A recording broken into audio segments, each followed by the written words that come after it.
안녕하세요. 매일 새로운 사연을 전하는 읽어주는 사연 라디오입니다. 구독과 좋아요, 많은 공유 부탁드립니다. 오늘의 사연 시작하겠습니다.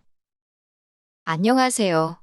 믿음직한 남편과 눈에 넣어도 아프지 않을 딸을 키우고 있는 30대 여성입니다. 시어머니 시집살이, 이상한 신우 이야기. 저도 들을 만큼 들어봐서 어느 정도 각오는 되어 있었는데 염치 없는 사촌 신우한테 시달리게 될 줄은 상상도 못했네요. 남편과는 지인의 소개로 만났습니다. 처음 소개를 받았을 당시 남편은 대기업 생산직으로 근무하고 있었고 저는 중소기업을 다니는 평범한 직장인이었지요. 지금은 남편은 여전히 같은 곳에서 근무하고 있고 저는 출산으로 회사를 관뒀다가 얼마 전 다시 새로운 회사에 다니게 되었어요. 제 입으로 말하기 쑥스럽지만 연애 당시부터 저나 남편이나 성격이 둥글둥글하고 모난 데가 없어요. 둘 다 갈등을 싫어하고 져주는 게 이기는 거다라는 식이고요. 그래서 서로 다투는 일도 거의 없었고 무탈하게 3년이란 시간을 함께 했습니다. 그 밖에 객관적인 조건들도 비슷해서 남편이 결혼하자 했을 때 크게 걱정하거나 따지고 들지 않았네요. 남편이 모아둔 돈 7천에 제가 모아둔 돈 6천 그리고 양가에서 5천만 원씩 보태주셨습니다. 적다면 적을 수도 있고 많다면 많을 수도 있는 미천을 가지고 저희 둘의 미래를 그려나갔어요. 정말이지 서로 복이 많고 운이 좋은 사람들이라며 주변 사람들에게 감사한 마음을 갖고 시작했지요. 신혼집은 남편의 공장에서 멀지 않은 곳에 구했는데 아무래도 남편이 3교대로 일하다 보니 남편에게 맞춰주는 게 좋겠다 싶었거든요. 문제는 그렇다 보니 제 직장까지 왕복 1시간 반에서 2시간 정도 걸리대요. 하지만 남편이 워낙에 미안해하고 고마워해서 크게 불만 같은 건 없었습니다. 이후로도 저희는 연애 때와 마찬가지로 별탈 없이 결혼 생활을 이어갔고요. 그리고 결혼한 지 2년 만에 저희에게도 아기 천사가 찾아왔습니다. 사실 남편이나 저나 30대 중반을 향해 달려가고 있다 보니 조금 조바심이 나던 시기였어요. 가능하다면 둘은 낳고 싶은데 연년생은 피하고 싶었고 저희도 나름대로 이런저런 기준이 있었으니까요. 그래서 결혼하고 6개월 정도 지나서부터는 신혼도 신혼이지만 아이를 가지려고 부단히 노력을 했네요. 그런데 그게 제가 마음먹었다고 제 뜻대로 되는 일이 아니더라고요. 올해도 안 되면 병원에 가보자고 서로 그렇게 이야기를 하던 찰나에 임신이 되었으니 저도 남편도 얼마나 기뻐했는지 모릅니다. 양쪽 부모님들도 무척 좋아하셨고요. 그런데 문제는 제가 생각보다 입덧을 심하게 하더라고요. 제가 다니던 회사가 중소기업이기는 해도 출산휴가나 육아휴직 제도가 워낙에 잘 되어 있어서 웬만하면 휴가만 쓰고 복귀를 하려고 했는데 몸이 너무 받쳐주질 않아서 도무지 휴가 가지고는 답이 안 나오더라고요. 일단 출퇴근 자체가 불가능한 상황이었던 데다가 운 좋게 회사에 도착을 하더라도 다른 직원이 어쩌다 먹는 샌드위치 냄새에도 그만 화장실로 뛰어가게 되니 의도치 않게 주변으로부터 유난스럽다는 말도 듣게 되고 속상하고 힘들고 도저히 못 버티겠더라고요. 그래서 결국 임신 4개월 차에 퇴사를 해야 했어요. 그리고 그 무렵 어머님 생신이라서 온 가족이 모이게 되었습니다. 시집 온 이후로 계속해서 어머님 생신상은 제가 챙겨드리고 있었는데 올해는 그럴 상황이 못 돼서 남편이 나가서 먹자고 했다더군요. 그런데 어머님이 미역국만 있어도 된다며 집에서 먹자고 하셨던 모양이에요. 그래서 남편이 이번엔 어머님 형제분들도 초대를 하자며 어머님 마음을 달래드렸다고요. 그런데 임신을 했던 탓인지 이 말도 그렇게 서운하게 들리더군요. 며느리인 제가 임신을 해서 입덧을 하면 생신상 못 차리는 건 당연히 이해해 주셔야 하는 거 아닌가. 그런데 뭐가 마음이 상하셔서 남편이 달래드렸다는 건지. 아무튼 그렇게 어머님 생신날 모처럼 대가족이 모이게 되었습니다. 저희 어머님의 형제관계는 일남 삼녀이신데 어머님은 그중 둘째세요. 일남은 남편의 하나뿐인 시외삼촌이고요. 사실 어머님의 형제분들에 대해서 제가 이렇게 말하는 게 적절한지는 모르겠지만 형편이 괜찮으신 분이 딱히 없으세요. 그나마 시외삼촌께서는 어려서부터 하나뿐인 막내 아들이라는 것 때문에 시외조부모님이 생전에 어지간히 퍼주셨던 모양이 돼요. 그 덕에 시외삼촌만 그나마 당신 명의로 된 식당 하나 하고 계셨고 큰이모님과 막내 이모님 두 분은 먹고 살기도 빠듯한 상황이라 들었습니다. 저희 어머님만 그나마 아버님이 공무원 생활을 하신 덕분에 아주 넉넉지는 않아도 노후 준비까지는 되어 있으신 상황이었고요. 아무튼 저는 이런 이야기를 결혼 후에 남편에게 지나가는 이야기처럼 들은 게 다였고 이모님들이고 시외삼촌이고 결혼식 당일 식장에서 본 게 전부였어요. 그렇다 보니 어머님 형제분들에 대해서 잘 안다고 하기도 뭐하고 모른다고 하기도 그렇더라고요. 그래서 멋쩍은 마음에 남편 옆에만 계속 붙어있게 되대요. 그랬더니 큰이모님의 딸, 그러니까 사촌 신우지요. 저와는 동갑내기입니다. 사촌 신우가 저더러 어른들 보는 데는 너무 남편 옆에 붙어있는 거 아니냐며 한마디 하더라고요. 그러면서 임신했다고 유세 부리는 것도 아니고 시어머니 생일상도 못 차리냐면서 궁시렁거리는데 어이가 없대요. 사실 사촌 신우는 결혼식 당일날도 신부인 제가 들으라는 식으로 식장이 구식이라는 둥, 음식이 후지다는 둥 어지간히 궁시렁거리고 다녔거든요.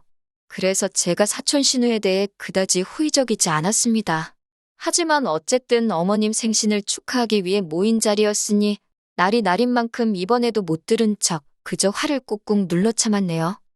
한편 이런저런 이야기가 오가다가 큰이모님이 이번에 사촌 신우가 서울에 있는 무슨 회사에 취직이 되었다며 자랑을 하시더라고요.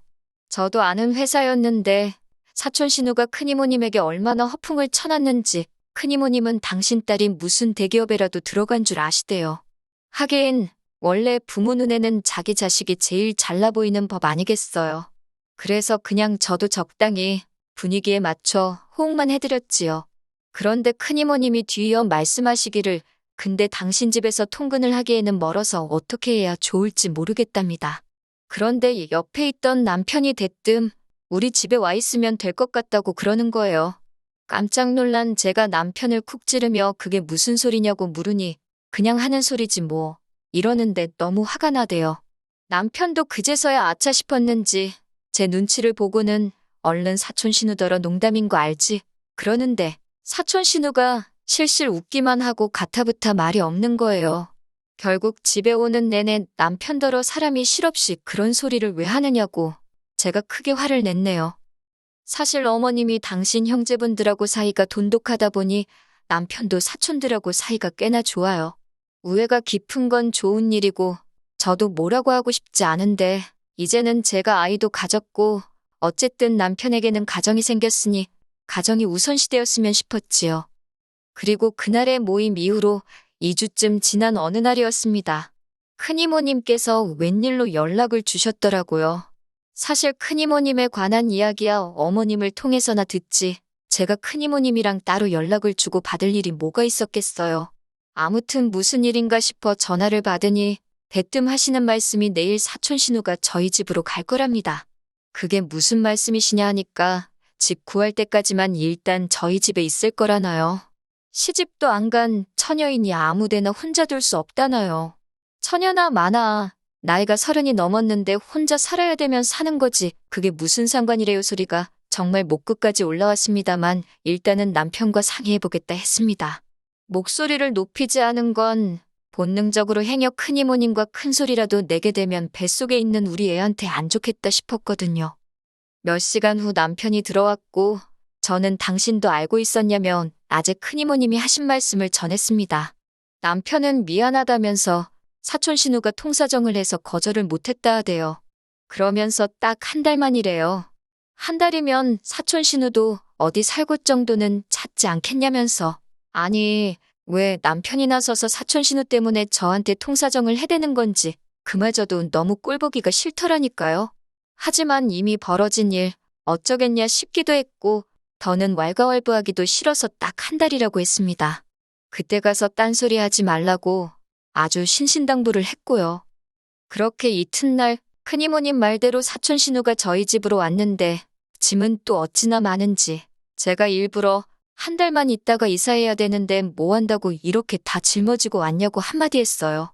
그랬더니 사촌 신우가 사람 일을 어떻게 아냐면서 일주일 만에 이사를 갈 수도 있고 2달 만에 갈 수도 있지라며 첫날부터 사람 신경을 급대요. 마음속으로 참을 인자를 그려가며 그러냐 하고 말았습니다. 그런데 어이없는 게 사촌 신우는 지가 출근을 하면 하는 거지 저도 육아하느라 바빠 죽겠는데 저를 무슨 하숙집 아줌마 정도로 생각을 했나 봅니다. 저한테 밥 안 주냐길래 밥 차려 먹으라 하니까 어이없어 하질 않나. 또 블라우스를 내놓으면서 이건 건조기에 넣으면 안 된다길래 직접 팔아 입으라니까 저더러 웃긴다는 거예요.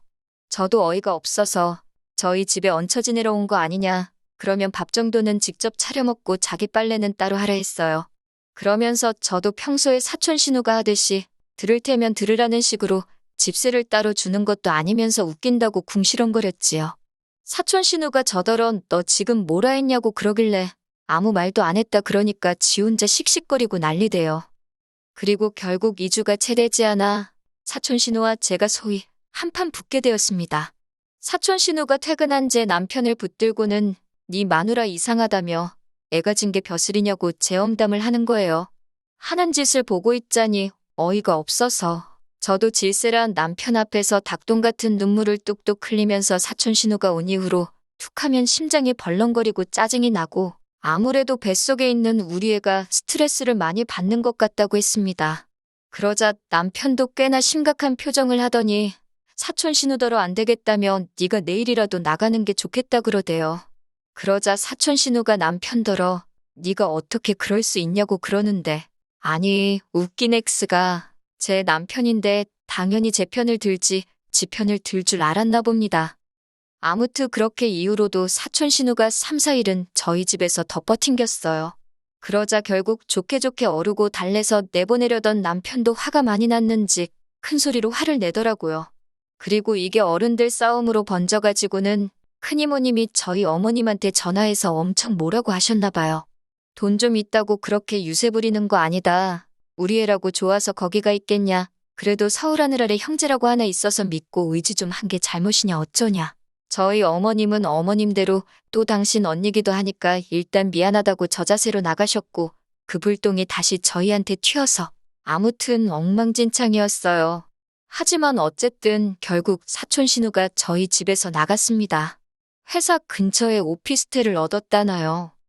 그리고 이후로 한 1년은 큰이모님네와는 완전히 발길을 끊고 살았습니다. 큰이모님은 저희가 괘씸하다며 저희 애가 태어났을 때도 축하한다 인사 한마디 해주질 않으셨지요. 경우가 없었던 건 사촌 신우인데 괜히 우리 애가 태어나자마자 미움을 받는 것 같아서 속상하대요. 그래도 뭐 안 보고 살면서 딱히 저한테 불편한 건 없었으니까 금세 잊고 지냈지요. 그렇게 또 시간은 흘러 작년 가을이었습니다. 어머님을 통해서 큰이모님이나 사촌 신우의 소식은 간간히 전해 듣고 있었는데 사촌 신우가 결혼할 남자가 생겼다대요. 사촌 신우가 싫었던 건 맞지만 망하길 바랬던 것도 아니고 잘 됐다고 축하를 전했어요. 그런데 어머님이 그게 다가 아니라면서 말씀하시길 남자 쪽에서 신우를 엄청나게 반대한답니다. 어떻게 그 나이 되도록 모아놓은 돈이 1,000만 원도 없을 수가 있냐면서 그런 며느리는 못 본다고 그랬나 봐요. 제가 남자 쪽은 재산이 많으냐고 물으니 그래도 집 한 채 해주고 그럴 정도는 되나 본데 며느리 씀씀이가 해프면 해줘봤자라면서 이렇게는 결혼 못 시킨다고 했다나요.